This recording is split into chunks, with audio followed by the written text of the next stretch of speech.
You don't tell people. I think God spoke to me in the middle of a Journey tribute concert.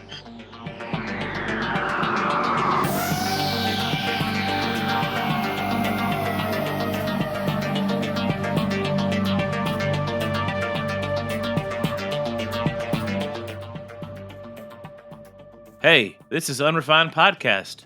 I'm Brandon Spain, your host, with co-host Lindsay Waters. Welcome to another episode.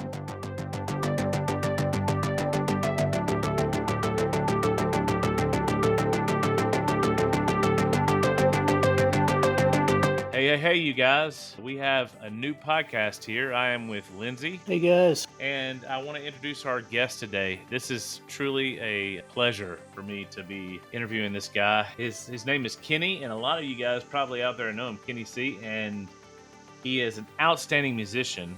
He was trained at Berklee College of Music. He's currently writing a book.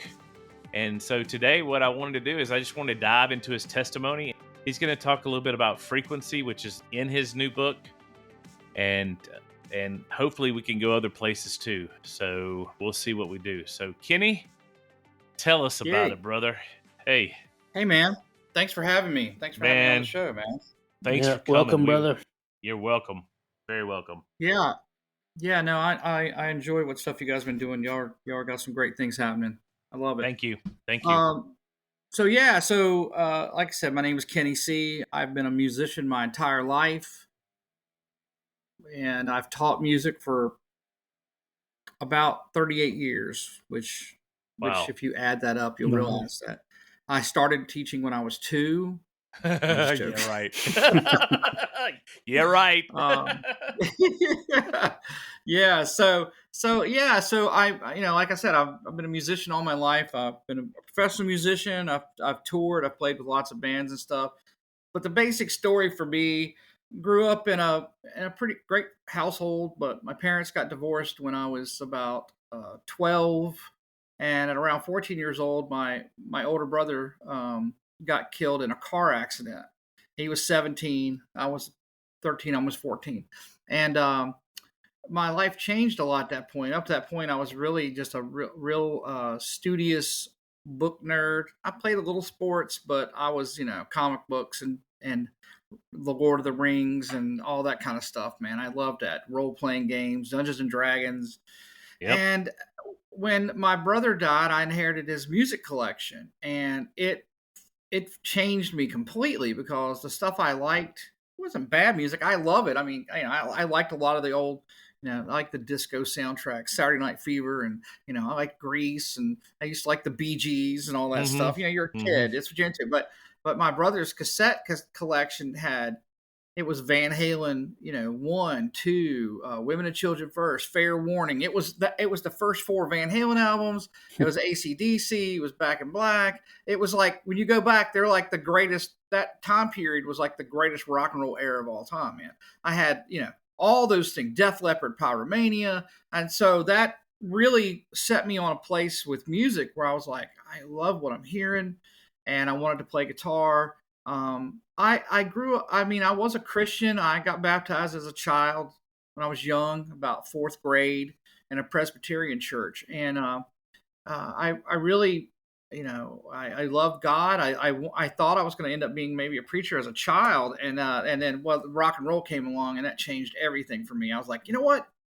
I think I'm going to be a rock star. So, I kind of, I got into playing guitar, and then it became an obsession of, I'm like, wow, this is what I want to do. And so, I got into Berklee College of Music in Boston, and some people I don't know when the Crossroads show comes out that we did on the movie Crossroads, but that it'll be after this. Okay. Well, there's a show we do. We did a show with I did a show on here with them with the movie Crossroads. And if you don't know the movie Crossroads, it's basically Ralph Macchio, the Karate Kid. He's a blues guitar player, but at the end of the whole movie, he has to battle Steve Vai, who's basically the devil's guitar player, and he's just completely over the top. It's an amazing piece of music to watch, and it's still, 35, 40 years later, is just still amazing to see. But It made me look into who Steve Vai was, and I was like, who is this guy? And I kind of got a little more stuff into him. I knew he was taking over in the David Lee Roth band, had all this stuff. But then I read that he went to Berklee College of Music, and I was like, okay, if that's what this guy did, I'm going there. So that's what I did. I got in, and I went to Boston, and I was there a couple years, and it was an amazing experience. But somewhere along the line, I kind of realized that the money I was paying to be there, I was never going to make back as a musician. I was like, how am I going to pay off this huge loan? And I figured it out that a lot of my favorite players that went there, they didn't graduate there. They left at some point and started their career. And I realized I didn't really need to have the degree for that situation. So it was like I just went out and started gigging with bigger bands, and it kind of took off from there. And that's where I spent, the next 20 years or so playing in bands. I've had many different bands over the years.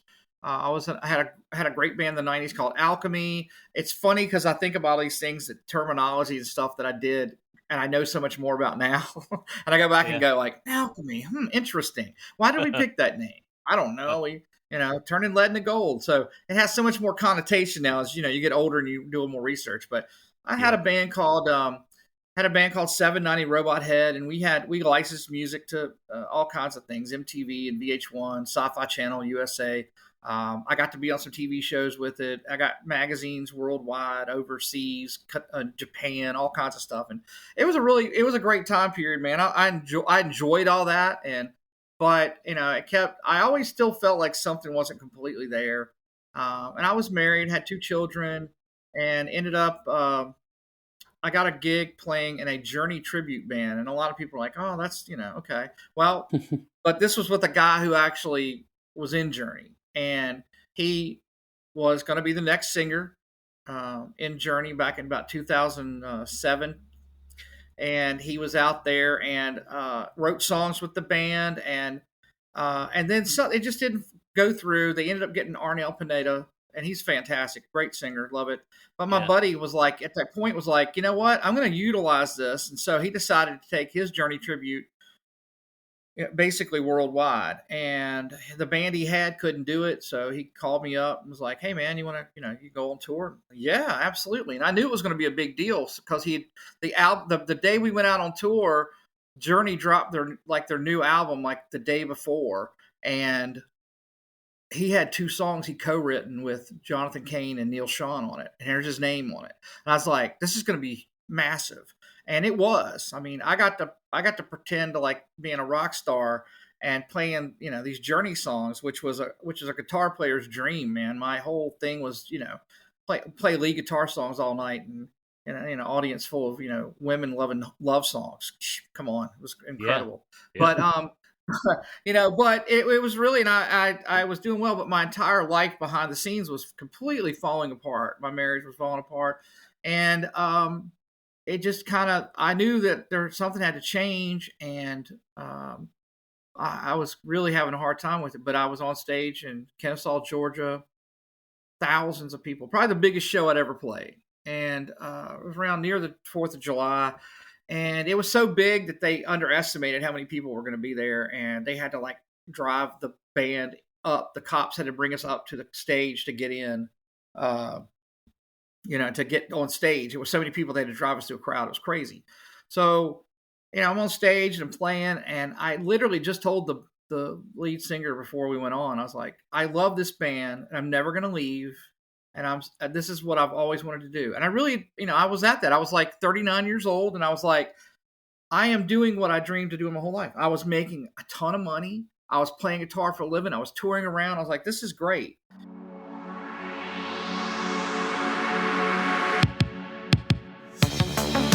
Hey, my unrefined friends. I just want to tell you guys that I am so thankful that you are in my life.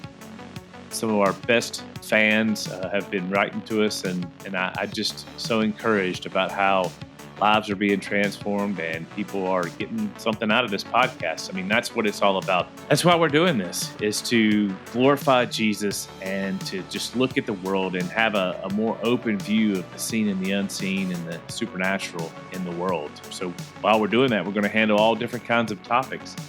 But see, what I'd like for you to be involved in or part of is our members only group.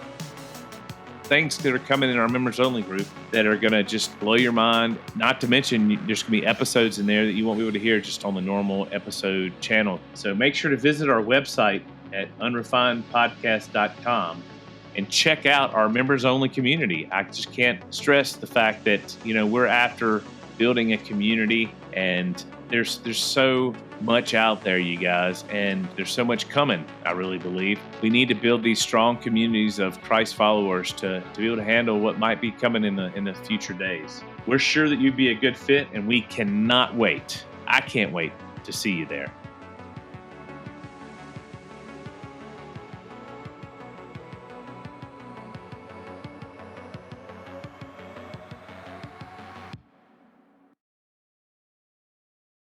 I was on stage playing "Don't Stop Believing," and the crowd's all jumping up and singing and going around, and the crowd literally just started to slow down in time. I felt everything slow down, and I was looking out, and I'm playing it, and I can see people going, "Don't stop believing." My brain's going on, and about that time, I was telling myself, I was like, "This is what I've spent my entire life to do, and I've made it. I'm never going to leave this."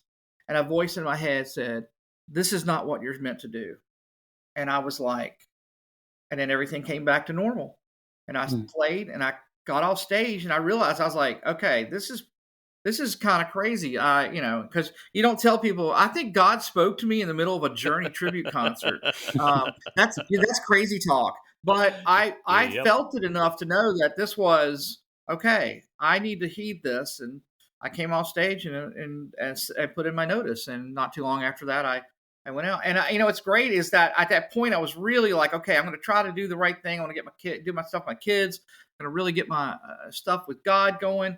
And I'm going to tell you, man, the minute I made that decision, the enemy threw so much stuff at me. It was crazy. Like, I had a couple years of just the most insane stuff that could go on, and it was like, and I knew it was to keep me from doing what I was supposed to do.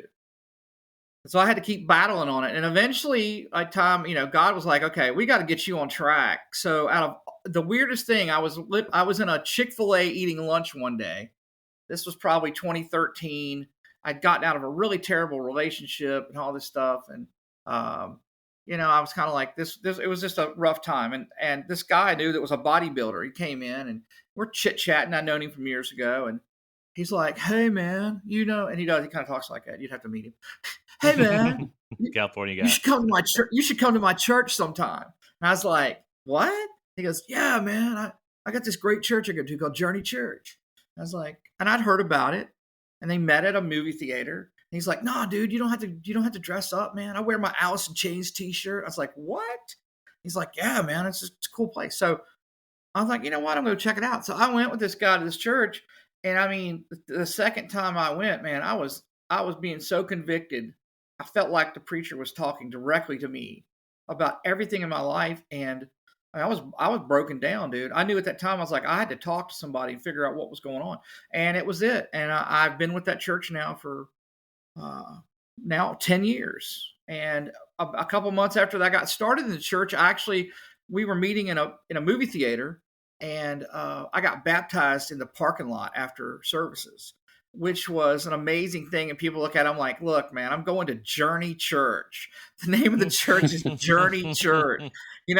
All my friends that when I was touring and stuff, they had lots of jokes with it. "Hey, man, don't stop believing in God, Kenny." I'm like, "Okay, I got you." Yeah, good stuff. They would always be like, "Wheel in the sky." And I'd be like, "Okay, I got it. Get it." But you know what? I look at it and think, that was the church I needed. I've been looking for my whole life, and it really was, and it still is. It's an amazing place. When you told me what church you went to, the irony was not lost on me that you went to Journey Church. So No, me either, man. I look at it and go, if God has a sense of humor, oh, trust me, there's some great stuff with it. But it did, and I look at it and go, it's literally. I don't believe in coincidence at all, man. I'm very much I believe things happen for a reason. And it's one of those things. Sometimes you just look at it and go, God's hit me upside the head with a church called Journey. This is where you're supposed to go. So I did great thing. And that kind of led me toward, I was playing, I was still doing some cover band things and stuff. And then I met all these people at this church that were musicians, that were just spectacular musicians. So I built a group out of the church band and the music director, and we were going to go out and play festivals and stuff, but we cleaned everything was up. We were basically a dance band. We did a lot of Prince at the time and all those things, and it just happened to be at the time that Bruno Mars decided to bring out this song called Uptown. We'd already called our band Uptown. Our band was called Uptown, and we were already out playing with it. And then this song hit, and it sounded like the 80s dance music we were doing. And I was like, I could not have planned something more perfect, because everybody in this area of Southwest Virginia was sure that we named our band Uptown over that, and we didn't. We named it after a Prince song, actually, but it blew up really big, and the sound, and we did great. And it was really an amazing time period for me, because it allowed me to play music with some great Christian people. And we were out there in the secular world playing festivals and weddings and all kinds of stuff, and people saw what we were doing. They'd see us pray before shows. I would openly talk about our church on stage, and I knew that was what was going on. And I will tell you, I probably brought 100 people to our church just from that time period, who saw us play in a place and went, I want to go see this. Because I'd say, hey, man, you see our girl singer here? She played keyboards and sax, and just an amazing singer, man, just great. And I'd say, you ain't seen nothing. You need to see her come and sing about God. And they'd be like, I want to see this. And so I got a lot of people that came. I got a lot of friends I brought to church from that. And I always, to me, that's ultimately, no matter what other stuff I'm doing, that's the Great Commission. That's what I feel the most strongly about. Even when I talk about stuff like frequencies and all these things I'm doing, it still, to me, is minor compared to the Great Commission. Amen. So here's the thing, man. I got the Uptown band, and I also was filling in with another Journey tribute band. I'd been out of one called Trial by Fire in the Carolinas, and I got asked one time, their guitar player couldn't make a show, so I only knew one guy in the band. He filled in with my band. I didn't know the rest of the guys, and I showed up in Myrtle Beach. Thousands of people jumped on stage, had never played with them before, and it was spectacular, man. I've done that my whole life. I could just fill in with bands with no notice, and it's a gift from God, man. And I did that, and I helped them out a couple times. And in 2018, something came up, and their guitar player could not make a small tour, and it was going to be out on the road a little bit. And this was a really interesting thing. I was in a place where I was just starting to get really healthy. I lost a lot of weight. I'd been getting but it was during this, everybody was on the keto phase, and everybody was on the keto, and it worked for me, man. I dropped a lot of weight. I was the healthiest I'd ever been, but I got on this tour bus, went to DC to play a show with them, and I'm on stage, and I was feeling great. And we opened up with Separate Ways, and I had a heart attack right in the first song. Mm-hmm. Wow. And wow. What's crazy about it is, and I'll just explain this to you, I have a really strong work ethic and tolerance for pain. So I wasn't sure that it was a heart attack. I'd already had some heart issues with time going up, where I'd had stents and different issues. But I had nitro, and the bus driver came and got the stuff, and he gave it to me. And so I did it, and then I felt okay. I didn't feel great, but I knew something was off. But I finished out their tour, a couple more shows, and finished them up. And it was a struggle. I got through it, but I got back the next week on like Wednesday and slept a day. And then I called my cardiologist and went in, and he's like, hey man, you've got, troponins in your blood levels, your labs, which means you had heart damage. You've had a heart attack, and you've got that. So that, I don't know if a lot of people know that, but that's what it is. They shoot for the heart enzymes. It releases stuff when you have actual heart muscle damage. Mm-hmm. So they're like, you had a heart attack. And I'm like, yeah, I think I did. He's like, was it last week? And I was like, yeah, I was on tour. They're like, what? Are you kidding me? And I'm like, no, man. If I'd have quit, the tour would have been canceled. My doctor's looking at me. He goes, dude, come on, man. I was like, I finished out the tour. I'm here now. And you know what? They did a little balloon angioplasty, and I felt better, and was out playing shows in 2 weeks, and was really like, okay, that's it. And then it just completely collapsed on me. My health just went, and I knew something was really wrong. I ended up in the hospital, and I was in the hospital for, oh my gosh, it was almost a month. And I was having a lot of hard times, man. It was one of these things where they knew that we're going to have to go in and do a triple bypass. So they do a cab G. They opened me up. So I had a lot of stuff happen from that time period. I had a triple drop bypass surgery, came out of it, and went back to playing a little bit with my band Uptown, and I was like, okay, so I'm back on this, and 2020 comes, and the pandemic hit, and there were no shows. I lost all my income.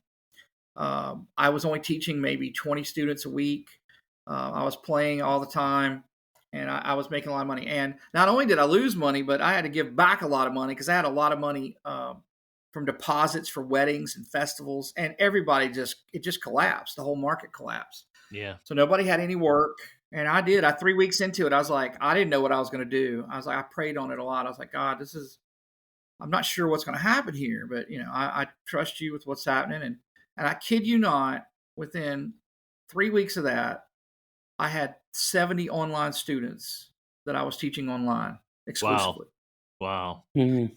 And that to me was just, I looked at it and God's like, I'm going to take care of you. This is what you're going to do. This is what you do. You're a teacher. You're a musician. You can do it. I couldn't play shows, but it played shows. And I'll tell you this, since that May of 2020, I have not had less than 70 students at all time. Now, I don't do as many online students. A lot of them are in person. I've got a lot more stuff, but just like I do lessons with Brandon also. I do that's online. And so God really set me up in a place and was like, okay, I've got you covered on your career. You're not playing shows anymore, but we're going to teach.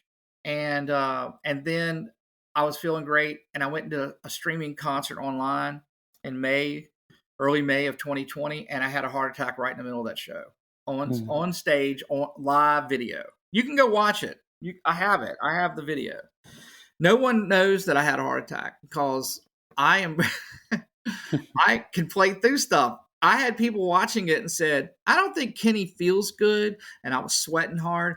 And when we got done with the concert, I looked at the band and said, I think I had another heart attack. And they're like, oh my gosh.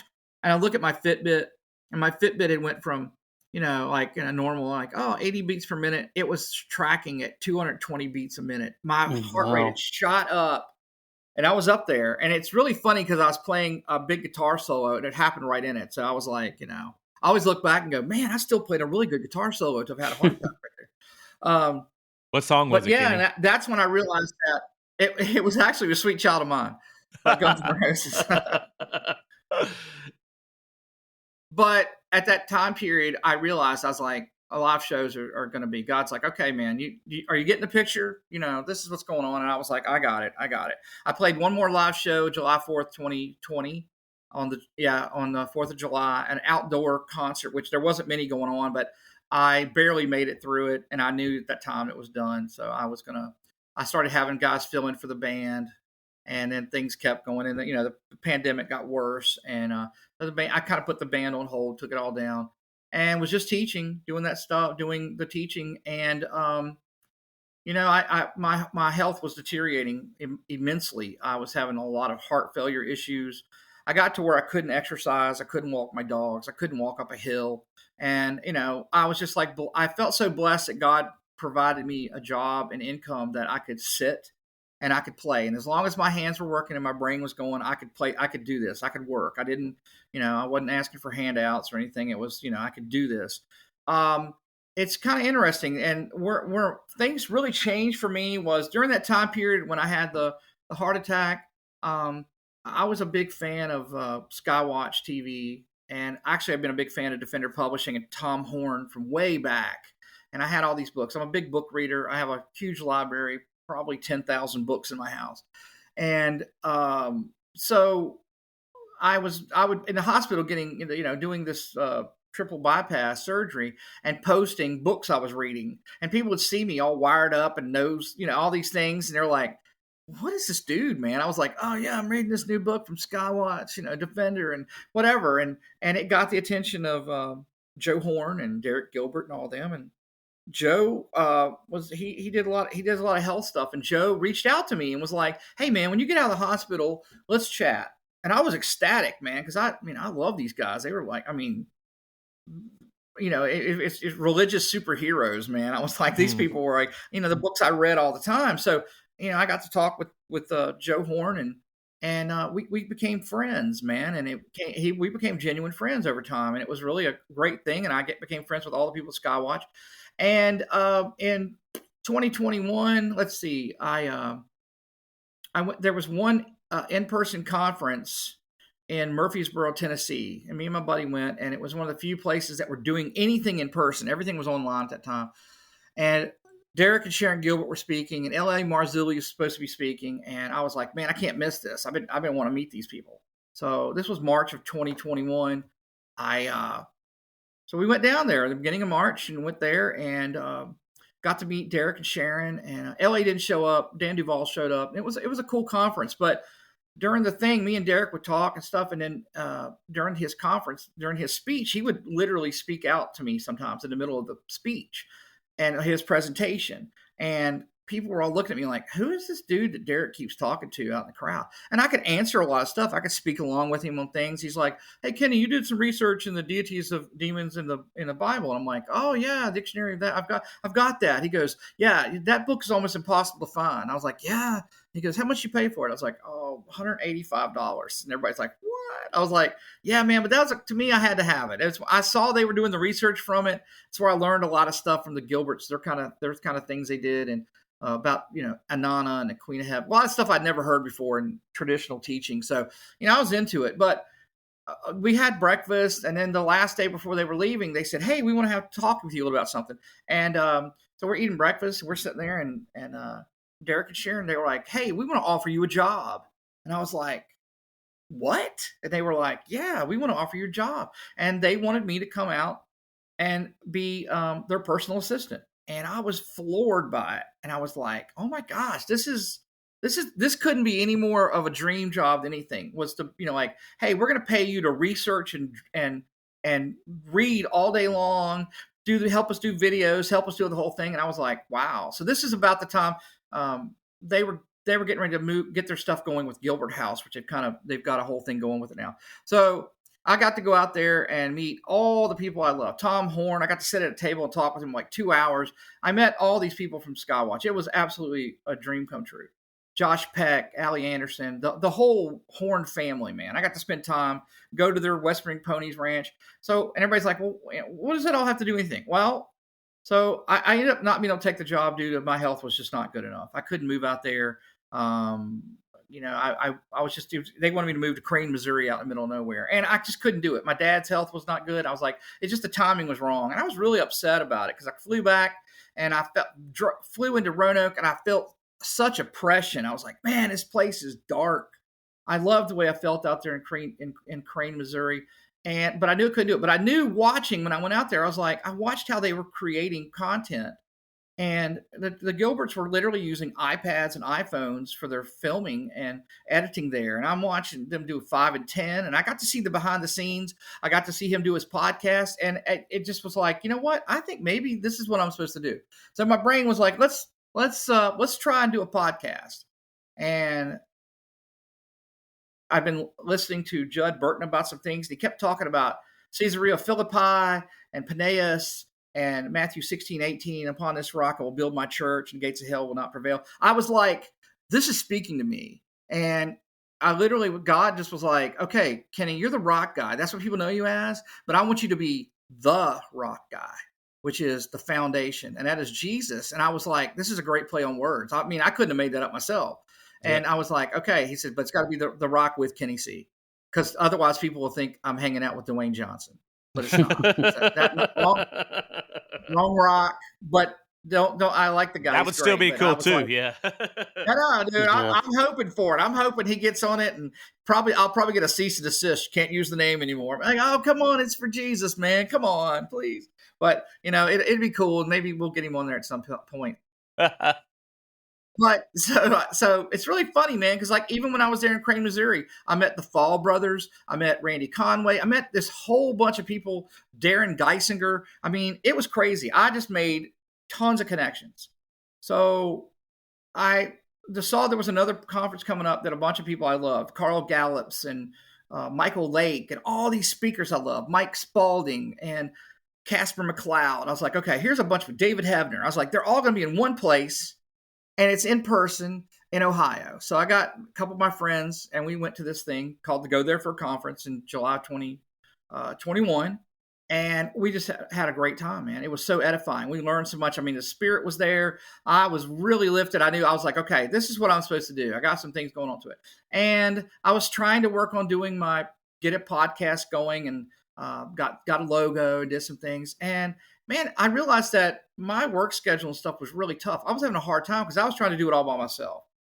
So Hmm. I did a couple podcasts and some live video things, and did that, and was like, okay, we've got something going on here, but it wasn't working for me. And I was like, something's not right here. So January 2022, Dr. Mike Spalding, that runs the Go Therefore, sent me a message and said, hey, Kenny, God has put this on my heart. I think you're supposed to come speak at my conference. And I was like, man, I don't know anything about that. That is not my forte of getting out there and speaking. He goes, no, man, I saw you here, and I think that I'm supposed to give you this opportunity. And by him giving me that opportunity, it was amazing, because then I spent like 6 months completely fearful of the fact that I had no idea what I was going to talk about. And I'm like, dude, I'm a musician. I'm like, I can't get up there and talk about music with this stuff. And, I would already been taking classes with Dr. Heiser and Judd Burton. And I got a 2-year certificate in theology from the Awakening School of Theology. So I knew all the good stuff, man. I love the fringe stuff, the Genesis 6:4, the Psalm 82, Deuteronomy, all that stuff. I was like, I love that stuff. And I'm like, okay, maybe that's what I'm supposed to talk about. And it was maybe 2 months before the conference, and I literally had another moment where God looked in my head, was like, hey man, you're a musician, and what is music? And my brain was going, it's sound. And he's like, and frequency. And at that point I realized, I was like, it put in my head, it was like, I want you to talk about frequency, because guess what? There's a lot of people that are who are going into it, and the new age movement and a lot of just mumbo jumbo was going on with it.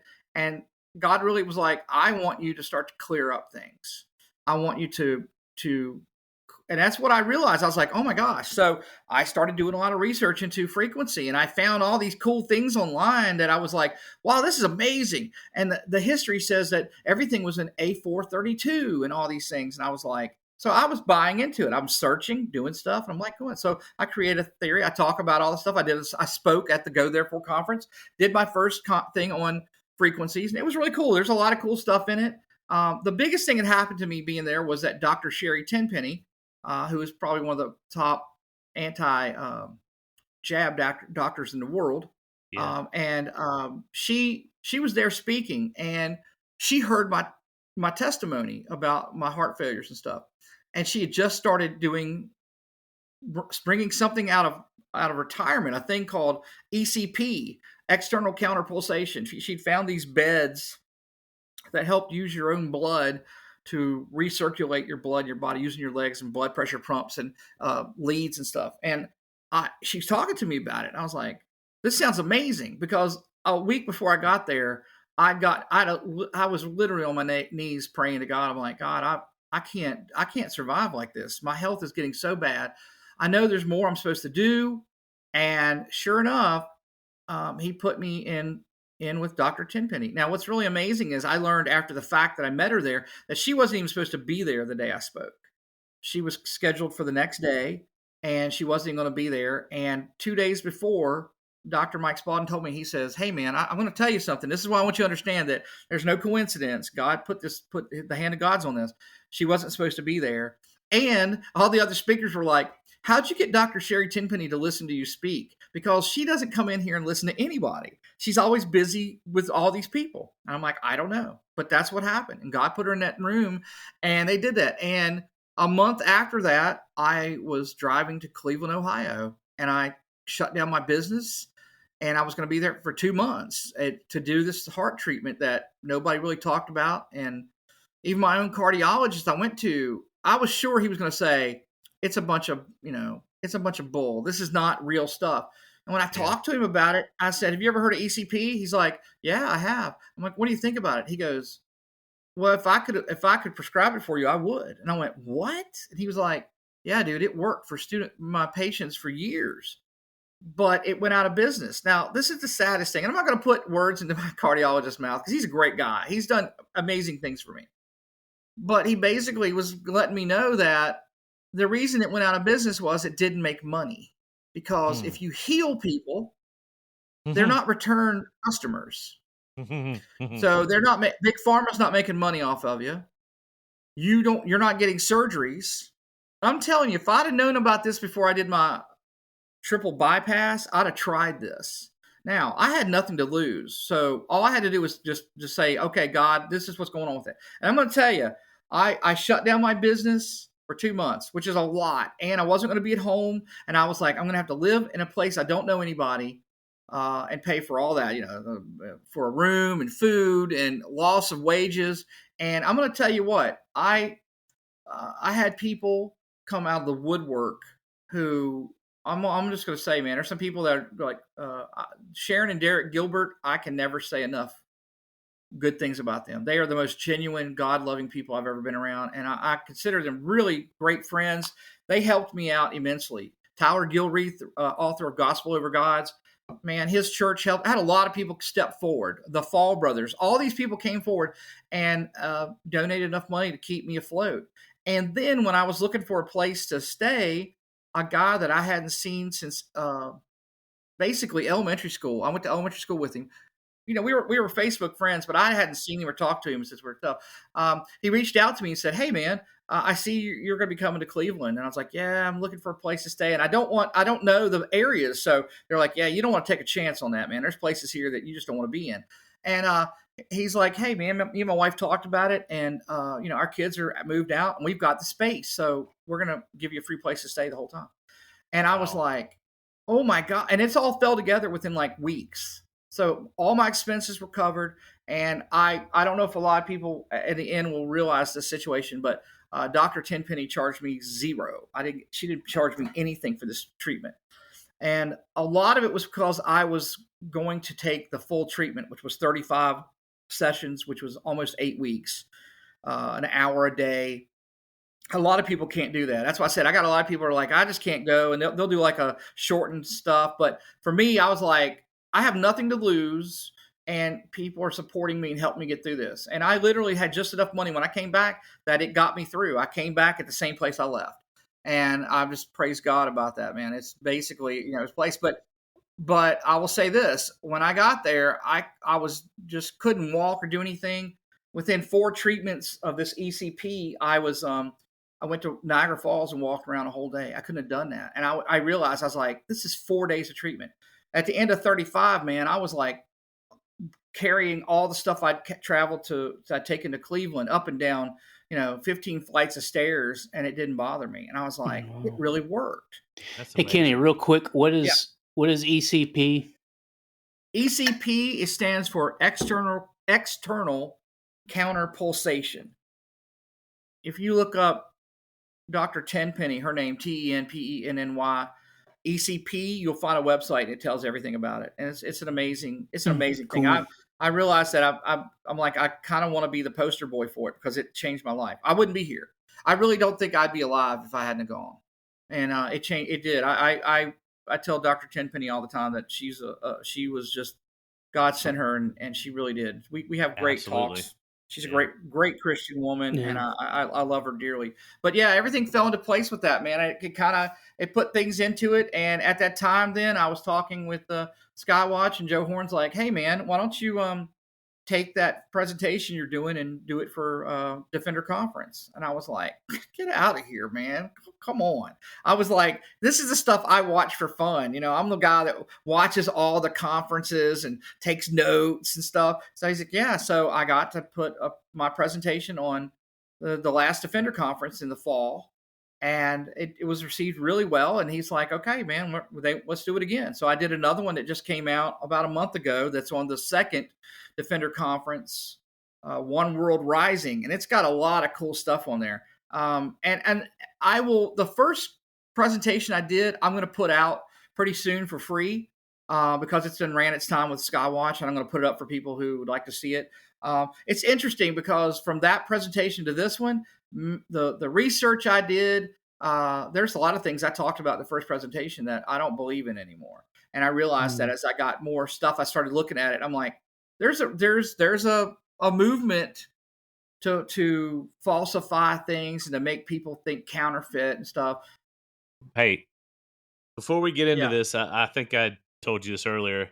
I just want to I just want to give you like a few minutes to before we jump into the whole frequency thing, a few minutes to yeah. share. Is there anything that's on your heart right now that you just burning that you just want to share? Uh, yeah, man. Every day, man. I'll say this. I'm a music teacher, but God gave me a really great gift of encouragement. And I never realized that. But I mean, I've taught thousands of kids over the years, not just kids, but I mean, all ages. And I had somebody come in yesterday that was struggling with some time. And I realized that I'm sitting here talking to them, and he left and he was like, man, I'm glad I come to see you today. And it was for a guitar lesson.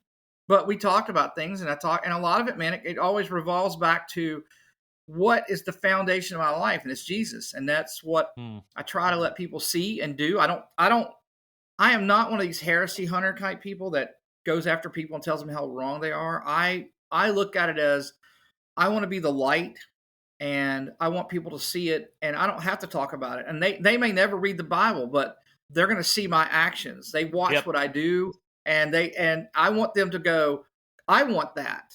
How do you have that? Because a lot of them will look into me and they'll hear my testimony and go, dude, you lost your career. You can't play shows anymore. You had heart attacks. Your health was all this stuff, and you are still completely positive. I said, that's because, my hope is in the Lord, man. I know where I stand. I know where I stand. I know where I'm going to go when I die. I know all these things. And I said, and when you know that, that's like even when I was having my bypass surgery, I had some friends that said, I've never seen anybody going into surgery that was so upbeat and positive, because I could have died. There's no, there's Hmm. no, there's no guarantee I wasn't going to make it out of that surgery. That's peace. And I tell people all the time, what's that? That's it. That's peace. That's peace, not as the world gives, but as He gives. That's the only way to Well, explain Yeah. it. Yeah, it is. It is. I'm going to drop this in real quick because it's a great little part of it that ties into with my surgery. When I knew I was going to have the triple bypass, the doctor that they brought to me, he was very standoffish and not very personable, and he was Middle Eastern descent. And he came in, and we did stuff, and the nurses were like, "Don't go by his personality or what stuff. He is the best heart surgeon. You're very blessed to get him." And I was like, "Okay, I'm cool with that. It's great. I don't care. To me, he doesn't have to have a great bedside manner. He's going to be inside my body working on stuff. I don't care if he wants to talk to me as long as he fixes me." But Amen. what's really amazing is this guy. He, my mom was walking through the hospital and saw these character drawings of the doctors, and she saw his, and she took a picture of it and brought it to me. And she says, "Kenny, you have to see this." And it was a picture of him playing a Stratocaster guitar in a Wow. caricature, and he was playing a guitar, and I was like, "What?" And so when he comes back around, I said, "Hey, Doc, do you play guitar?" He's like, "Yeah, how do you know that?" I'm like, "There's a caricature drawing of you. That's what I do." And so we started having guitar talk. Next thing you know, he's opening up to me, man. We start chit chatting about stuff and about the fact that he wanted to be a professional musician and went to school for it. And I was like, "Well, wait a minute. How do you go from music school to being one of the best heart surgeons in the world?" He goes, "I wasn't a very good musician." And I was like, "Okay, man, I'll accept that." And he knew it. He said, "I knew." I was like, "You know what? This is not for me." And he realized what he was going with it. Now, here's where the kicker comes into it. I didn't know anything about his religious background, upbringing, nothing. So the day of the surgery, they're wheeling me in, and I'm going into his surgical team, and I'm going in, and I'm seeing all the people around me. There's like 10 people. I mean, it's a pretty deep thing. It's one of those things, you're going under, and but I was at Yeah, complete it's a peace. big I really deal. was a complete peace. I was a complete peace. I had, my granddaughter had just been born a couple of months before, and my health, I was kind of like, I just wanted to see her. And I was like, you know what, if this is it for me, I had a great life, and God, thank you so much for that. And I was at peace with it. So, but I get in that thing, they roll me in there, and the doctor's like, "Hey, everybody's Kenny. He is one of the most amazing musicians I ever met. And he's a follower of Christ." And I went, "What?" And he said, "I hope, Kenny, you're okay with this, but my team is going to pray over you before we do this." Wow. And I completely just the most amazing warmth came over me, and I was like, I'm gonna be okay. I'm coming out of this. But I had no idea. And I was like, do they do this with everybody? I don't know. I just knew that he was like, he knew that they was gonna do that. And I tell people all the time, I was like, man, that God put the right people in my place, and that's what that was. So I always think it's an amazing story because That's he an was amazing story. Yeah. Yep. musician. I don't think I've ever told that one before anywhere. So I think you guys may have got that one. There's the story you wanted, Brandon. Pulled it out of me. That's what I was Exclusive, only on Unrefined. Kenny tells the heart surgeon doctor story. That's it. an awesome story, man. Yeah, it is. Pretty Now, pretty as amazing. far as on my heart, I'll tell you what we were talking about this. I'm going to say this. I've met a lot of people in the podcast stuff, and I love. We have a great thing out here. I really want people to understand. Me and you have talked about this. It is not a competition. I do not like this air of people thinking that these podcasts are in competition. I want them to be. We're the body of Christ. We should be united. I'm going to support everybody I can. I'm on Audiotopsy the other day. I'm wearing a Camp Ramon shirt. I'm on whatever. I'm going to wear Blurry Creatures. I am a supporter of all these people because I know that each person in their podcast is reaching people that someone else isn't. Yeah. Yeah. And I think that's a big thing that we just got. I want people to kind of like step back on it and be like, hey, man, this is about God's work. This isn't about being famous. This isn't about making money. This is about spreading the gospel. Amen. And sometimes I think some people are getting away from that. And I, it's one of those things. I get it. I remember feeling that same way. You're like, it's exciting when you get hits and you get downloads and you get stuff, and that stuff's amazing. But I look at it and say that can't be what's driving us. It has to be the gospel. It has to be the good news. And I'm hoping that a lot of people will start to feel that with it, because there's a couple people in our groups and stuff that I feel like that have got the ability and have some great podcast stuff going on, that they're going to reach some people, man. I want it to be for all the right reasons. That's just me. But Yeah. somebody's going to get butthurt. Somebody's going to get butthurt. They heard Kenny say that. They're going to be like, oh man, he's talking about me. No, I'm not talking about anybody. I'm saying in general. Well, at least it's you this time and not the witch. So Yeah, me the warlock. No, that was a good one, man. It does happen, dude. That's a good word, and I'm finding that I'm having to develop tougher skin, Oh yeah. And I've been such an I had to big time. Idealist, and so I'm having to develop tougher skin when it comes to that. But yeah, I'm totally with you. I think that the water, to borrow a business analogy, the water is blue enough out there, and it's not red. That there's enough of us. If I'm already watching it happen. I got a message this morning from a guy that I used to disciple that was part of this addiction ministry up here, and he is listening to our podcast, and he's going deep, and this has been a tool to get him in the Bible, and that's what I want. That's the goal of our podcast, Lindsay and I both, is we want it to be the tip of the spear, so to speak. We want to get people talking, and then like you did with that doctor with the guitar, and then lead to other conversations, and ultimately it's the gospel, and then it's just making disciples that make disciples. I mean, that is my heart. Yeah, and I think that's why me and you especially have connected a lot on things, man. I'm so glad, because we were in a podcast group, and I met a lot of people there, but I was like, I've met some really great people in that I'm like, oh, the people have helped us out and did things, and you're one of them, man. I haven't got to spend as much time with Lindsay yet, but hopefully that will change with time. But I love what you guys are doing, man. I think that it's just a matter of time. You're doing all the right things. God will bless it, because you guys are really, your heart's in the right place, and that's a great thing. I mean, look, I tell everybody, I love the fringy stuff, man. That's what got me. I mean, I'm reading, I love Bigfoot. I love aliens. I love UFO. I love that stuff. But when I started reading people like L.A. Marzulli and Tom Horn, and they were talking about things that tied it in with the gospel and Jesus, and then Mike Heiser comes along, and I was like, okay, now you got me. Now you're just stuff. But this is what I tell people all the time. I love all that stuff. It is fun to talk about all the stuff. But still, at the core of all this it's still about Jesus, man. It has to Yeah. be. It has to be, because we're living in a time, and some people are like, oh yeah, it's the end times. We don't know. The Nope. signs are there. There's a whole lot of stuff, man. But I will tell you this: I don't battle with people on a lot of things that some people are going up. They're like, I'm going to die on this hill for whatever crazy testimony is going on, Hebrew roots or flat Earth or whatever. And I say that's not salvation stuff. Yep. I love to talk about it. I mean, I got friends on both sides of everything, and I'll listen to them and be like, whoa, man, that's okay. You've got some stuff here, but I'm not buying 100%. The only thing I buy 100% into is Jesus Christ. And that's, and I think that's what we have to remember, that with all the things we're doing with it. That's why I think the guys at Blurry Creatures are doing well. Nate posts a lot of stuff talking about his faith and things like that. And I think without that base, it wouldn't be where it is. Yep. And that's what all of us have to do. I think we all got to get to that point and go, why are we doing this, man? I mean, we all have to get our own voice, and I joked with you the other day, and another friend of mine too. I joked, and I said, I don't want to be Greta Van Blurry, and those that musicians. Is great. No, that's it, Greta. No, absolutely, because they already have that. Yep, they already have that. I want my own voice, so to speak.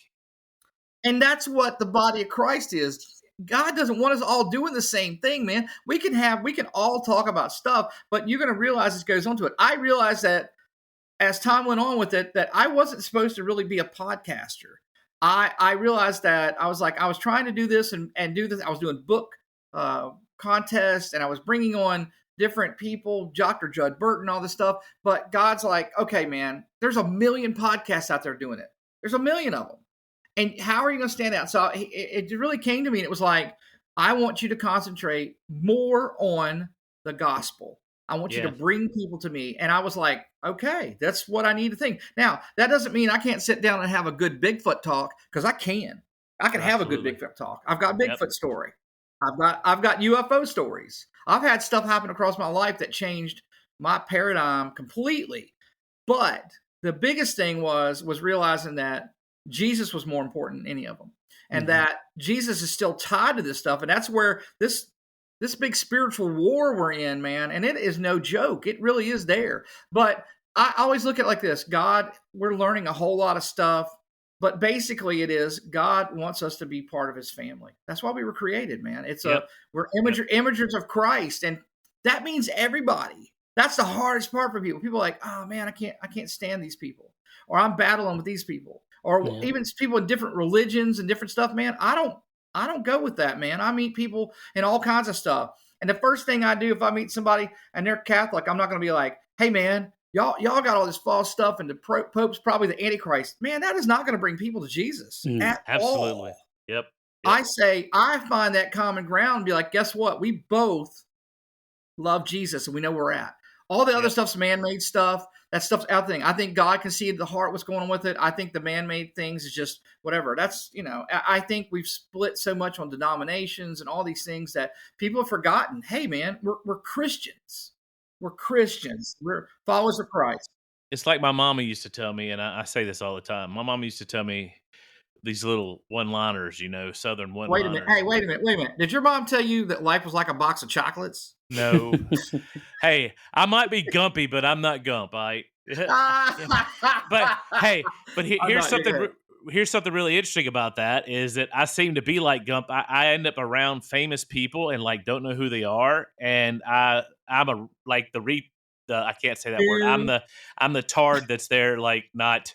Not knowing who this famous person is, Anyway, that's hilarious, man. We won't go there. But my mama used to always tell me, you catch more bees with honey than you do vinegar. Yeah, and that's absolutely it, man. And you build relationships with people, and then if they're wrong, you correct them. If they listen to you, then it's great. If they don't, they don't. And this hostility. It's the hostility. It's not the correction. It's not the rebuke. It's the hostility. Yeah. It's the meanness. It's that. But absolutely. Let me get us back on track here. I've been wanting to say this the whole podcast. All right. So, what's the frequency, Kenneth? Hey, I'm going to tell you what. if everything goes right, you're funny you say that because I'm not writing one book. I'm actually writing two books. And Two. I'm writing two books. Yes, I've never written before. This is quite a challenge. I'm having quite a battle with doing this with my time. I'm learning.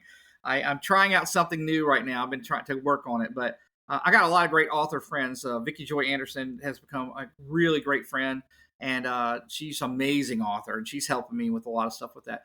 But she has her degree in writing, yeah, I think, doesn't she she? really, Yeah. man, I have her entire collection. After I read her, They Only Come Out at Night, and I love the way she wrote. I basically wrote, I sent her a message, and we were talking, being friends, and I was like, "What else do you have?" And she's like, "Oh, this." I want them all. She's like, "What?" And she goes, "Well, I'll get them for you at a discount." So she got me the whole collection, brought them all in, and autographed them for me, and they're amazing. That's She's cool. an amazing author. She really is. So, Yep. What's the frequency, Kenneth? Guess what? That's exactly what I want the title of the book to be, on frequency. Oh, well, that's cool because and that's the title of this podcast.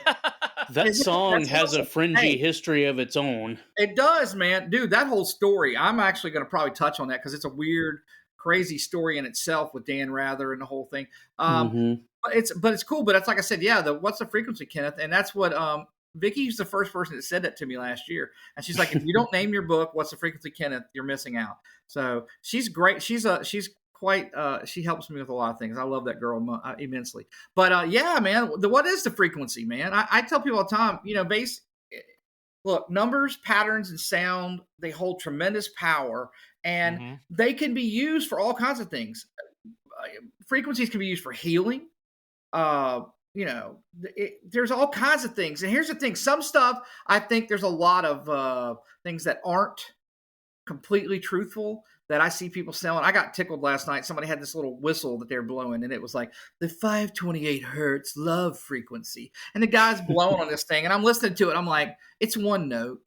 It's one note. When I hear things where they show these videos on TikTok, they're like, this kid is singing in the 528 hertz frequency. And I'm like, I hate to tell you this, but there's a whole lot of other frequencies going on there. Because if you don't know music, A440 is one pitch.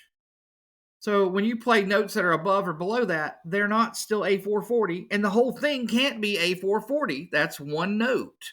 And I think people get confused on that. I'm like, how do you say this one note's in there when there's thousands of frequencies going on at the same time?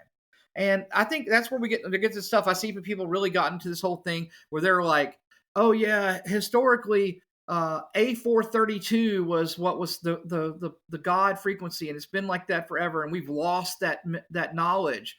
And I'm going to tell you, man, I did a lot of research, and a lot of it looked really real. I was like, okay, maybe we're onto something, and I followed that. And my first presentation went into a little bit of that on A432. And I have personal experiences since being a teacher. I had a student who. And I'll say this happens a lot, who any kind of kids on the autism scale have some kind of special ability. And I had one kid that he could hear everything, and he had perfect pitch, and it was crazy, man, because he couldn't read music. It was too much for him, but he could sit and listen to anything. So we would literally put on a song, and he would just start playing. He could hear it. Oh, we would break down parts and stuff. But, he had a cold one time, and he started playing Ala Turca. I don't know if you know that song. It's like yeah. It's the same thing that Nuno Betancourt plays at the beginning of "Play with Me" on the Bill and Ted soundtrack. It's a one guitar, but he's playing that on piano, right? So my student's playing it, and he's playing it a half step down. Now I'm going to tell you, transposition of entire pieces like that is very difficult. He was doing it on the fly. Did not realize he was doing it. He had a cold. His head was stopped up. He played everything. He was hearing everything a half step down. He had no control over where his fingers were going. He was playing that song 100% perfectly in the wrong key. Now, my brain was like, what is going on here? Now, he's actually graduated high school, and he's an amazing kid, man. I post some things every once in a while with him on my Facebook page just to see him play. He's an amazing piano player, plays everything. But he would also tune down his songs too close to the A432 pitch because he said it sounded better there. Well, to me, I was like, okay, we're onto something here. Now, at the same time that's going on, I did my first presentation. I'm like, okay, I think there's something to say A432. God puts another kid in my lap who's autistic, another amazing musician. We start talking about A432 and tuning things to that, and he freaks out. He's like, "Oh, this is terrible sounding. Why are you?" He was like, "I can't stand it." And I went, "Wait a minute, what's going on here? He can't do it." He's like, "No, no, no, no, man. A440. That's where it's at." He says, "I don't care what they're saying about this stuff." He goes, "This is where I heard it." Well, that was what he grew up listening to, and I'm the same way with it. A432 sounds odd to me because my whole life's been playing pitches at A440, and everything's really, unless you're like a perfect pitch person, everything's about relative pitch, and that's what happened with over the years, man. There was no set pitch. It's everything. Relative pitch is based on one pitch. One pitch is what they base every other note on. That's where it comes from. That's where the ratios with Pythagoras, all that comes from that. And so I always tell people that when you're creating music or something, somebody will be like, "Oh, here's your guitar. Here's A440." Well, the rest of them are all tuned in conjunction with that. It's a mathematical formula, and that's what I might be getting over my head talking too much about that, but that is what goes on with it. And I tell people that what really is amazing is that I went back and did research and found that there was no set pitch worldwide because there couldn't be. Now think about this. Instruments that had strings and wood, they with moisture and temperature expand and contract. And I have to tune my guitar every day that I play with, my main one. I play it for 8 hours a day. I have to tune it every day. Why? Because I'm in a basement. I have a basement studio that I teach in. It's a little chillier down here, my guitar stuff. So now I know that can't be what they use to base stuff. So what I found out is that the church organs in town, the big pipe organs, whatever they set the one note at, the A, whatever it was, that would end up being the tune that everyone used in that area. So the string musicians would come in and they would tune to that, and then they would take it with them. So it really, because, you go listen, like I used to think it was weird when I'd hear bands like Van Halen and all this stuff, we're all tuning down to E flat. And there was different reasons for it. A lot of it's vocally for challenging stuff. And some people like that. It's a little deeper tonality, but I look at it and say it's all subjective. It's not anything that doesn't. You know what I mean? And I've got people who wants to die on the hill with it, man. He fights me on it. No, man, you got to tune your guitars to A432. Well, great. You're not gonna be able to play with anybody because everybody around you is not going to be tuned to that. It's going to be a hassle. Great. I'm going to do. He's like, yeah, I'll do all my music in it. Okay, great. I let my one student hear some of it. He thinks it sounds terrible. He's like, I can't handle it. I play it in 440. He hears it. So to me, there's something not completely there. The stuff on TikTok and YouTube, they are kind of going overboard with it a little bit, and of all these things, Well, let me ask you. That's more about basis, yeah. Let me ask you a question, okay? I don't know if you ever heard of this guy or not. Sandy and I, we were introduced to him several years ago, and we've used some of his stuff. As a guy named Michael Terrell. He actually, believe it or not, was going to be Kiss's guitar player, but Vinnie Vincent beat him out on it. And wow. So he has this thing called whole tones, and it's all this different type of stuff where the different frequencies supposedly heal different areas of your body and all that kind of stuff. Now, what do you think about all that in your research, Kenny? Well, when you get to see my latest presentation, I do a whole section on him. Oh, do you? And, oh, wow. Yeah, I have a man. I mean, look, I know that. Did you know that about Vinnie Vincent, though? Did you know that he was going to be in Kiss? I did not know that about Vinnie Vincent, though. That's very interesting, man. That's Gene Simmons. Gene Simmons told him no. He said because you're too good of a musician, and they picked Vinnie Vincent. That's crazy. That's crazy. Yep. That's crazy. I don't know, man. Vinnie Vincent back in the day was a pretty amazing guitar player. He's a guitar weird player. Dude, but he's a great guitar player. I'll leave it at that. I actually have a couple people that I consider my research team. I have a couple people that work behind the scenes who are just amazing researchers, and they help me find a lot of stuff because I'm just gonna be honest, I can't do enough research on my own. So God started bringing people to me that I met people around the country when I was in Cleveland. I had a girl that came to me who saw me speaking through Skywatch stuff, and I grew up in the same town with her, and she was younger than me, and we actually knew each other through some stuff. But this girl came to me, man. I mean, she's not a girl; she's a woman. She's but she's married, got kids, but she's the best researcher I've ever dealt with. And Hmm. Her name's Nikki Johnson. I'll put it out there, and she's actually she has a title. She is the director of my research, and she runs my team. A lot of people don't realize I have a team, but I do, because there's so much stuff to look into that I have to have 4 or 5 people all the time looking for stuff, because I don't have the time myself to do it. So they help me with that. But she's the one that brought the whole tone stuff to me. And what's interesting is Michael Tyrrell. He believed that these ancient frequencies were played by King David himself Yeah. to Mhm. heal King Saul, his oppression. So there's a story with Michael Tyrrell in Jerusalem. A mysterious Christian piano player named David, of all things, was playing Christian songs of worship in a Jewish Orthodox coffee house, and he said the guy gave him this manuscript, and the manuscript was transcribed to A440 hertz.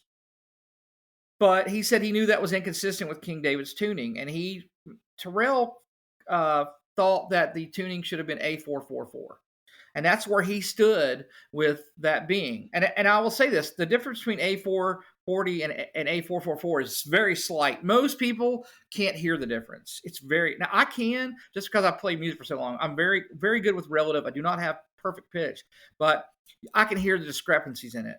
Now, could that be? It could be, man. It sounds great. He did some cool stuff. And I will say this, my research person, Nikki, found a nurse that she knows who utilized whole tones, who was diagnosed with cancer and was very sick, and she was doing all the things, and she decided to try this whole tones frequency stuff, and it did heal her. Now, Wow. Mhm. do we know for sure that that's what happened? I can't say for sure, but I look at it and be like, God can make anything happen. If he decides that A440 hertz is going to heal somebody, guess what? It's going to heal somebody. Well, that's my big thing with healing.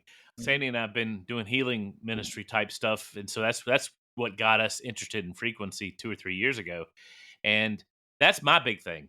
I think even if it's a placebo effect, what Yeah, matters is they were healed, and God healed them. absolutely. He created our bodies to Hmm. heal themselves. So Yeah, if they thought they were getting, I don't understand this purist way of thinking that it has to have a causality back to the direct thing. You understand what I'm saying? I mean, Yeah. absolutely. if she listened to the Yeah, music and it put her in a proper state of yeah, in her mind and absolutely. body for her to heal, amen. God healed her. Yeah, absolutely. I agree. That's where the big thing, because I've studied my one researcher is doing. She got all the Holton stuff, and she's been going through it, and she's bringing out a lot of neat things we're going to talk about at my next presentation. But he breaks it down to certain things. He had different ones, like different frequencies and what they did. Like 444, they would put it as the key of David, but a note is not. I mean, it's weird when you play that and say that thing, because they kind of said it was like it was a dark orange color, and it's detox, lymph, and spleen, and lungs. Yeah. He's got Where do they something get on all everything. that? Could that be? I don't know, man. That's pretty cool. Yeah. And think of it, but I'm gonna tell you, I say this: God can use anything, man. He can use Mhm. anybody. He can use any frequency, because bottom line is God created frequency. He spoke existence, the Yeah. word. He Yeah. spoke it Yeah. in. That was actually what I was going to ask you, is to kind of relate the frequency thing to Mhm. Genesis 1 and maybe even John 1, Absolutely, the absolutely. Logos.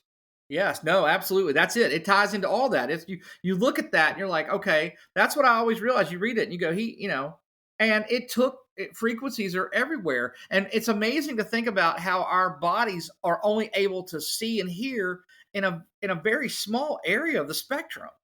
Hmm. We can't see but such just a normal area. It's like, it's crazy. We have our basic range. The visible range is around 380 to 700, um with the frequency there, and it's kind of crazy. And then it divides into colors, and then we have the color Yeah. spectrum. So there's Yeah. frequency of color, there's Yep. frequency of Mhm. light, there's frequency of sound. All these come together, but when you really see a full a complete graph of all the stuff, and realize that we're in this oh gosh, it's like a nanometer where they measure out the actual frequency. We're in this little tiny area, and then ultraviolet, X-rays, gamma rays, cosmic rays are all below us, short wavelengths. And then above that is like infrared, microwaves, radar, radio, broadcast band, all that. We Right. can't see any of it, but we know it exists. People know, hey, I got my Wi-Fi on. Man, I'm sitting here right now with my laptop, Wi-Fiing through the air and coming to you, and we're talking, and I'm in Virginia, and you're in what, Mississippi? Yeah. Mhm. Yeah. Yeah. I mean, you think about that, dude. I can't see it. We know broadcast television, radio waves, all this stuff. We know it's there. We're able to utilize it, but God created all that. And I tell people all the time, I'm a big proponent of the fact that anything that the enemy and Satan tries to do with it is a Mm. counterfeit. He can Counterfeit. only take it. He can take music and be like, I'm gonna make this the whatever, this is going to help do these things. And guess what? He can do that because he does it with everything. He corrupts and perverts everything that's good that God's made. Everything. And it's amazing people forget about that. And when this is I'm about to say something that is new age, but for all you out there, I'm caveating, I am not new age. But most of it has to do with intention. It's It is intention. intention. Yeah. You know, I say and that a lot, man. they use that word, but Yeah. I'm taking it back. It's about intention. Faith is all about intention. When we exercise faith Yeah. in Mhm. God, we are Yeah. exercising an intention towards that's what faith is. Yeah. Yeah. And that goes back to what I was even talking about the placebo effect. Hey, bless God, if somebody's healed, I mean, God made our bodies to be healed. He made them to Yeah. naturally heal themselves. And if all these different things, these frequencies, and the other thing I thought was really cool, Kenny, and you can touch on this if you want to, is we learned that your body exudes a lower frequency when you have cancers and illness in your body than when you Mm. don't. Have you heard that before? I have not. That's really interesting, man. That's great because I'll do some research on that. I mean, there is so much. I had to tell somebody the other day. They're like, "Hey, man, are you clearing up stuff?" And I'm like, "This frequency rabbit hole is deep and massive." And I honestly, at some point, I kind of realized that it's a never-ending thing. I will probably be able to find research on it forever. There's Yeah. just and the big thing is some of it you can't clear up. Some of it's speculative, man. I do Yep. believe that Yep. sometimes Yep. God created things to say you're not supposed to know all this. Yeah. You're not Sometimes you supposed got to to have understand it. faith. You just Yep. have to go with that, and there's an understanding. And we utilize a lot of stuff, but it's still we don't understand all that. We don't, and yet we still use it part of our things. I mean, to me, it's like when I look at like the golden ratio in existence of stuff, man. It's the Fibonacci sequence, Yep. Yep. 1.618. That it's a sequence, and you see it in everything. You see it in Yep. sunflowers and the universe and plants and shells, hurricanes, and you look at this and go, okay, this isn't coincidence. This is something that is there. So everything adheres to that ratio. I do believe God created certain things. There's certain rules we have. There's certain rules of Yes. physics and gravity. All that stuff Yes. was created for us at this time in this realm. But there's a whole lot of stuff we can't see, and there's a lot of things we can't do. And I think that's something that there's a purpose Mhm. to that. I think there's a purpose Well, to keep us in that yeah, area. it's like we need permission. We have to have permission to go into certain areas. It has to be, the Holy Spirit has to lead us there. It can't Yeah, be Yeah. something we do. It can't be unrestricted. Is what I'm trying to say. sure. Well, and that's where it comes into. Yeah, I think that people like when you think about stuff when the Bible basically tells you about not don't no divination, no speaking to dead spirits. There's all Yeah. these things. There's a reason for that. It's Yes. not because he's trying to keep you from doing stuff. It's because I hate to say this, if people don't realize is that you're messing with demons, man. You're Yeah. you're Yeah. Yeah. messing with stuff that's counterfeiting and trying to explain and say, hey, no, this is from God. Most of that stuff, automatic writing, the channeling and stuff, man. People have got to come to grips with that and realize that they're dealing with Yeah. demonic entities, Yeah. and that's it, and that's what's going on with that. So, bam. Lindsay, did you have something a second ago you wanted to say? Well, I was just thinking, man, we talk about staying out of the ditches, and Yeah. on the one hand, there's kind of that, and sometimes it's not a ditch; it's just an excuse of, oh, that's a mystery. We don't want to delve into that too much. That's a mystery. That's just an excuse for people to not learn things. But on the other hand, just having to know every little thing about everything and not leaving any mystery, it's Yeah, and just a tough you're right. balance to strike. I think sometimes terminology gets taken. New age Yes. stuff gets into all this thing with ascension and oh, we're clearing and releasing emotional blockages and all this stuff. And oh, I'm raising my vibration and and all these things that are new age type things. And I I think people buy into that so easily, man. Because I know I did. I went through a time period where, man, I was all into that stuff, man. Yeah. Chakras and stuff, and you're Mhm. trying to find the truth, and at some point it hits you, and you go, okay, it can't all be right. What is it? Jesus is like, hey, man, I'm the way. I'm the way. I'm the light. And you're like, okay, that's it. Now you can choose not to believe that, and a lot of people do. But Hmm. my life is that my foundation is based on that. That's where I stand. Well, you know, Uh, and two, I just want to touch on 2 points too that go along with this. The first one being, obviously a lot of this is to tie in the fringy aspect. Obviously, a lot of this came from the elder race or the elder brothers. I guess is I've been reading too much Lovecraft. The elder brothers, yeah, the Nephil, and the parents of the sure. Nephilim and the Nephilim and all Yeah. that secret knowledge, as Gary Wayne talks about in his book, that Yeah. came Yeah. down, and then and it was taken and perverted, but obviously the knowledge is still there, and it's the way of living life. A lot of people, when they say Jesus is the way, they always think directionally, but I think Sure. when I hear Jesus is the way, I think as more of like a model, like he is the Yeah. way to live life. Absolutely. And Yeah. so I think a lot of this stuff has been the enemy, like you said, and I've said a million times, is the enemy doesn't counterfeit something unless it's valuable. And a Yeah. lot of these Right. heresy hunter people out there need to get that in their head while they're Yeah. critiquing stuff. And that leads to my second point, that I believe that there are two, basically, and it's been around for hundreds and hundreds of years in the church. There's two basic roads that people go down. And the first one is this: if it's not in the Bible, we can't do it. And the second is, if it's not forbidden in the Bible, we can do it. And you have two camps that have bickered back and forth throughout history about that. Yeah.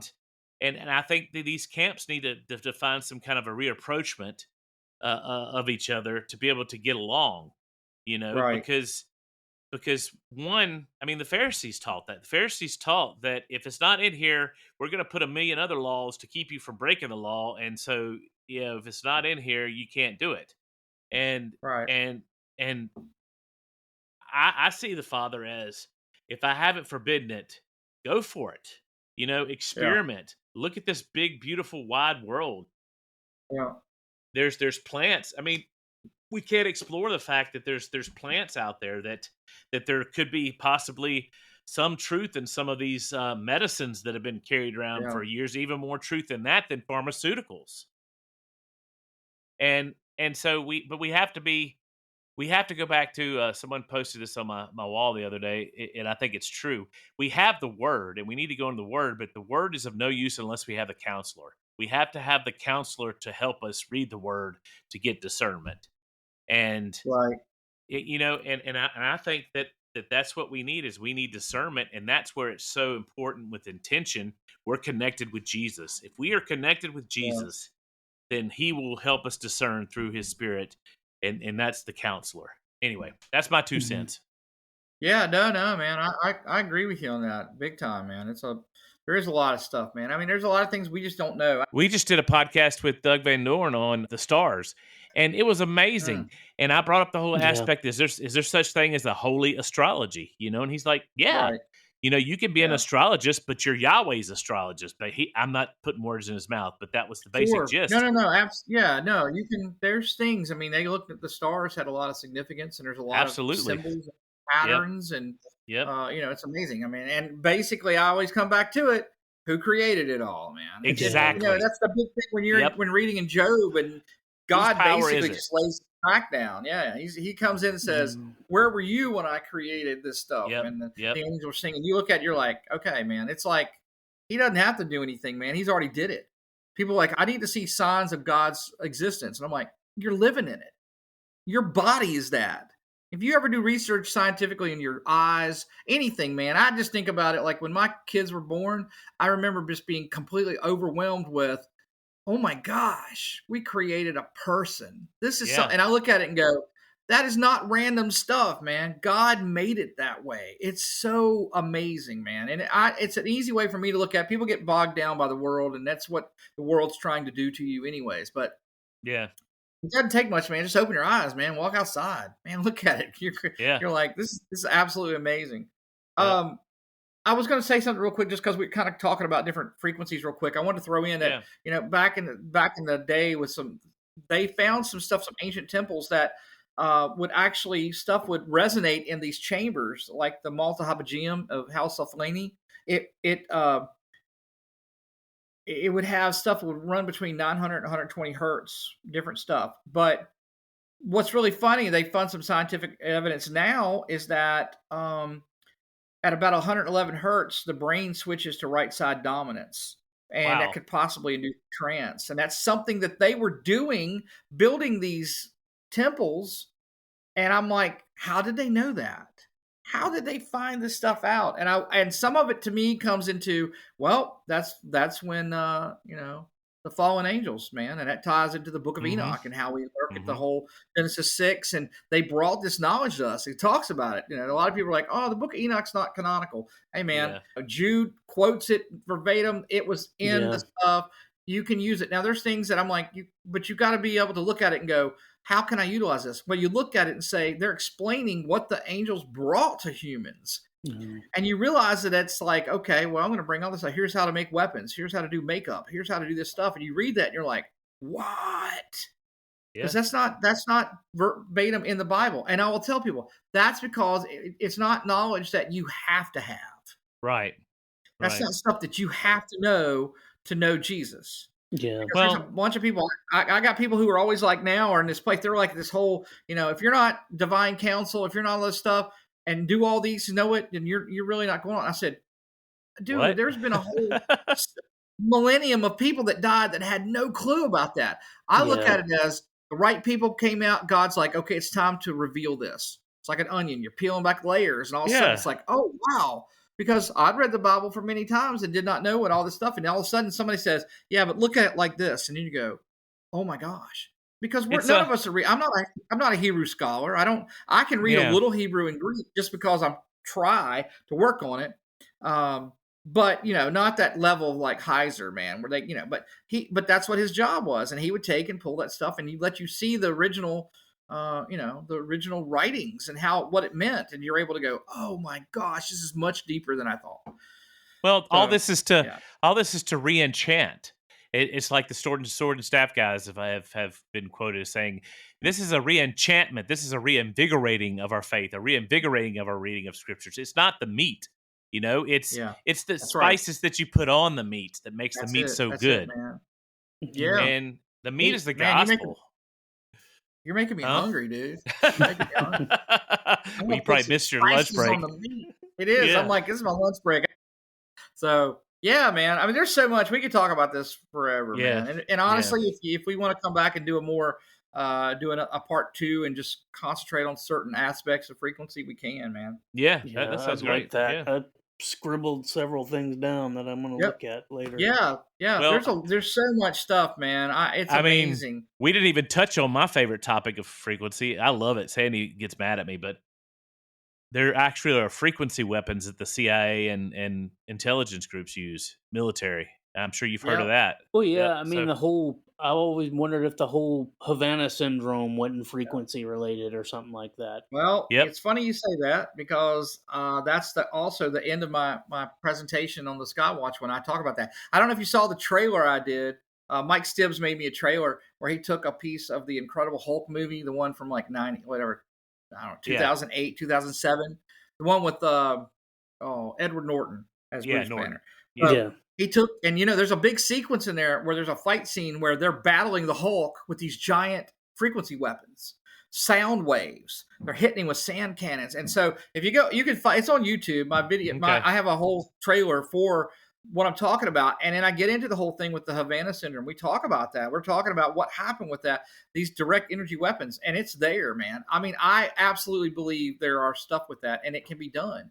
I think that's just part of it. I think they figured out ways to create things. And what's really interesting is that yeah, I mean the Havana thing is an amazing thing. You can do a lot of research on that itself and just be like, oh my gosh. So Yeah. you realize that they have the ability to really harm people immensely.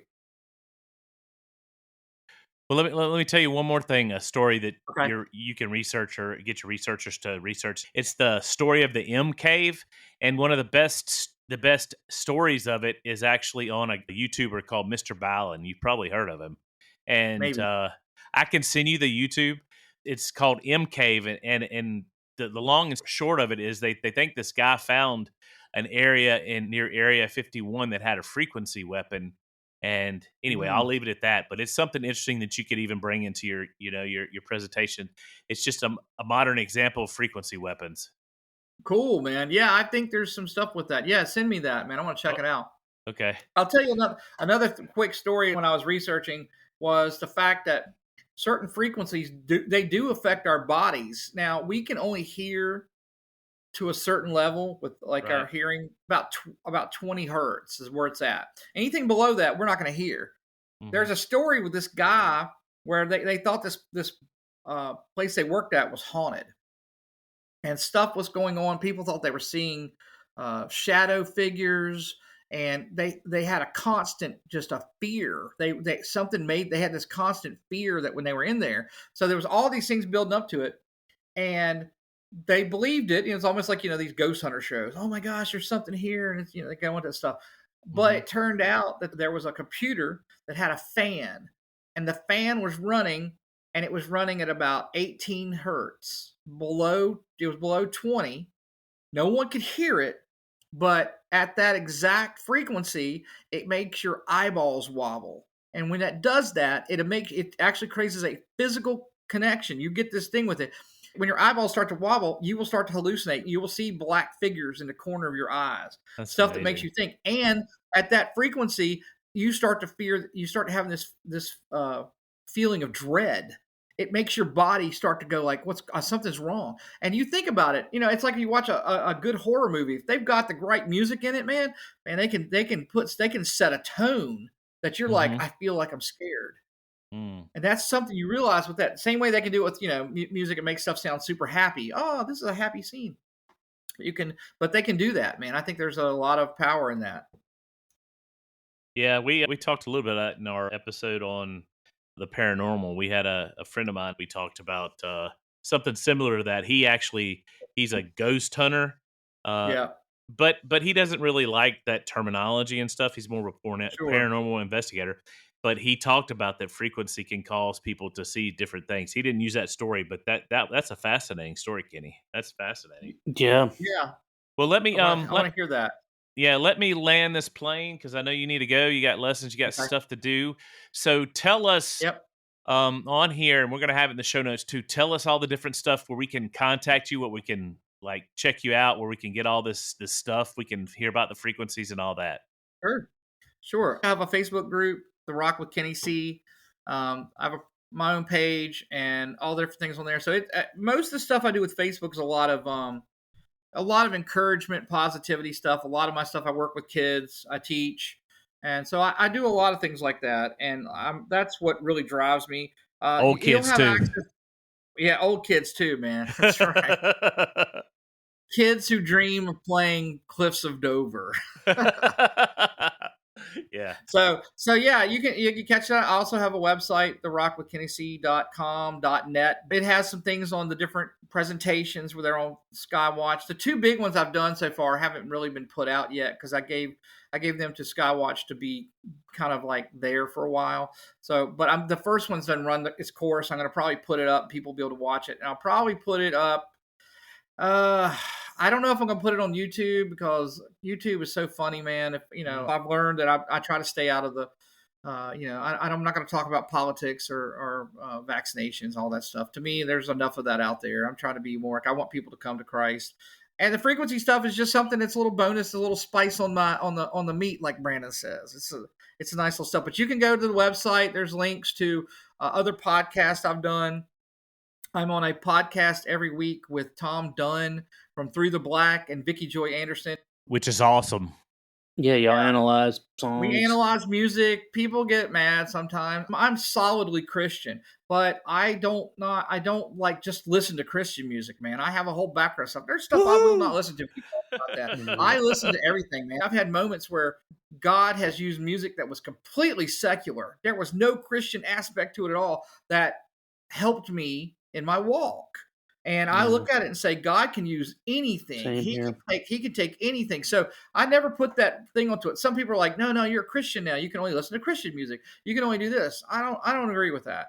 Dude, trust me. I spend a lot of time playing a lot of Christian music, and I love it. But there's times when when I'm working out. Hey man, I'm not working out to Oceans, man. I can't. That ain't gonna pump me up, man. I'm putting on, like, today. I worked out to Dream Theater. Anthrax, Pantera, and Megadeth. That was my thing. Yeah, I had a workout for that. You went working out to gather up your horses by Stephen Curtis Chapman, man. Dude, yeah, that's it. That's exactly it, man. Now there's some I could, man. I'll tell you what, if they threw some of these on there, like some Crowder, and there's a lot of bands I love. Yeah. There's some great, very heavy metal bands that I've been introduced to and students bring in. And I always look at it and say, some parents will listen to it and say, that's just not Christian music. And I'm like, how are you judging that? These kids they're singing the lyrics that's saying, God Almighty, you have my soul, all these things. They're singing these lyrics, but the music is very different than what they're used to. And I'm like, I'm not going to tell a kid that's not, oh no, it has to be, it has to be Graves in the Gardens. I love that stuff. That stuff's amazing. I love the feeling I get from that stuff. But I also know that God can use whatever he wants. Mm-hmm. Yeah, absolutely. And sometimes it's an instrumental guitar solo. It might be Joe Satriani or Steve Vai to me. So, absolutely. Well, I mean, a Boston song helped pull me through my depression. So, God can use anything. So, yep. Yeah. Well, Kenny, thank you so much for being on our show. Man. We've had a really great time. That. Thank you, brother. And, yeah, buddy. Thanks, man. All right, absolutely. Thank you, guys. And everybody out there, sayonara.